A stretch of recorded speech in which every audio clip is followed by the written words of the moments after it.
Dadar railway स्थानकाचा परिसर हा नेहमीच गजबजलेला आणि वर्दळीचा दिसतो। खरं तर मुंबईतलं मध्यवर्ती ठिकाण म्हणून दादरकडे पाहिलं जातं। अनेक मुंबईकर याच रेल्वे स्थानकातून प्रवास करताना किंवा खरेदी करताना दिसतात। मात्र जर आपण पाहिलं तर मागील 4 ते 5 दिवसांपासून दादर रेल्वे स्थानकाजवळचे जे फेरीवाले आहेत किंवा ह्या रेल्वे स्थानक परिसरामध्ये जे फेरीवाले असतात ते मात्र गेल्या 4 ते 5 दिवसांपासून दिसत नाहीयेत। मी आता सध्या ह्या दादर रेल्वे स्थानकाच्याच परिसरामध्ये आहे आणि मुंबई महानगरपालिकेने या परिसरामध्ये मोठ्या प्रमाणावरती कारवाई केली होती आणि ही कारवाई सुरू असतानाच इकडचे जे फेरीवाले आहेत त्यांना हटवण्यात आलेलं होतं। मुंबईचे नवनिर्वाचित महापौर रितू तावडे यांनी सुद्धा बांगलादेशी जे असतील ते फेरीवाल्यांच्या आड जर का मुंबईमध्ये असतील तर त्यांना कुठेतरी मुंबईच्या बाहेर काढण्यासाठी हा जो दादरचा परिसर आहे तो मोकळा करण्यात आलेला होता। आणि जर आपण पाहिलं तर याच्या आधी सुद्धा मुंबई न्यायालयाने सुद्धा अनेक वेळा फटकारलेलं होतं महानगरपालिकेच्या कारभारावरती की मोठ्या प्रमाणावरती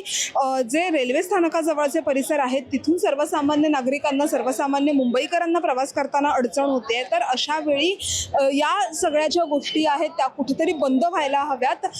त्यामुळेच आता कुठेतरी ही जी कारवाई आहे ती करण्यात आलेली आहे। मुंबई महानगरपालिकेचं पथक असेल, मुंबई महानगरपालिकेचे वरिष्ठ अधिकारी असतील, हे सुद्धा या ठिकाणी गस्त घालत आहेत। मुंबई पोलीस सुद्धा महानगरपालिकेच्या अधिकाऱ्यांसोबतच महानगरपालिकेच्या पथकासोबतच मोठ्या प्रमाणावरती या कारवाईनंतर सुद्धा दिवसातून 3 वेळा इथे जी गस्त आहे ती घातली जात आहे। महानगरपालिकेची गाडी जर आपण पाहिली तर ती याच ठिकाणी उभी केलेली आहे। त्यामुळे याच्या आधी जर आपण पाहिलं तर मोठ्या प्रमाणावरती कारवाई झालेली होती। मात्र जर सकाळी किंवा दुपारी कारवाई झाली तर संध्याकाळी मात्र लगेचच जे फेरीवाले आहेत ते फेरीवाले इथे बसलेले दिसतात। त्यामुळेच महानगरपालिका कारवाई करतं। मात्र ह्या कारवाईचं पुढे काय होतं असा जो प्रश्न आहे तो वारंवार प्रशासनाला विचारला जातो। मात्र यावेळी असं दिसत नाहीये।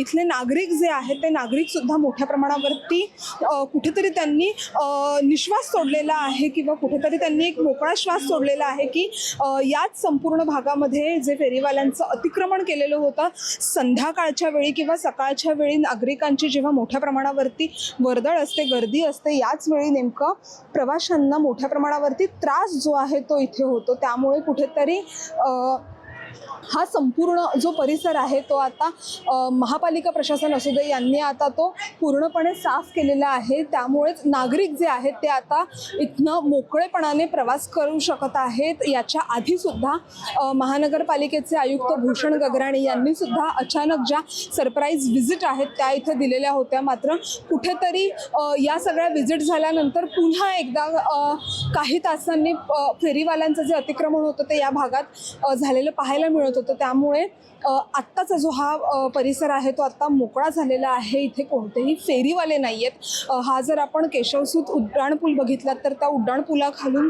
जेव्हा रेल्वे स्थानकातून लोक बाहेर पडतात तेव्हा जाताना सुद्धा त्यांना मोठ्या प्रमाणावरती त्रास व्हायचा। त्यामुळेच कुठेतरी आत्ता हा जो संपूर्ण परिसर आहे तो आता मोकळा झालेला आहे। रेल्वे स्थानक जी आहेत मुंबईतली त्याचा जो काही परिसर आहे तो परिसर 100 ते 150 मीटरपर्यंतचा जो परिसर आहे तो फेरीवाला मुक्त परिसर असायला हवा। आणि त्यामुळेच कुठेतरी जे फेरीवाले आहेत अनधिकृतपणे बसलेले फेरीवाले आहेत त्यांच्यावरती कारवाईचा जो बडगा आहे तो आता उगारलेला आहे। त्यामुळेच आता मुंबई महानगरपालिकेचं पथक आणि त्याच्यासोबतच अधिकारी असतील किंवा मुंबई पोलिसांसोबत इतर वरिष्ठ पोलीस असतील यांचं जे पथक आहे ते आता तैनात करण्यात आलेलं आहे आणि दिवसातून 3 वेळा इथं गस्त घातली जाते। असे मुंबईतले अनेक जे स्टेशन्स आहेत, अनेक जे रेल्वे स्थानकं आहेत ते सुद्धा कुठेतरी आता हे फेरीवाले मुक्त झालेले आहेत। त्यामुळे ही जी कारवाई आता केलेली आहे ती मागच्या 4 ते 5 दिवसांपासून सतत दिसत आहे।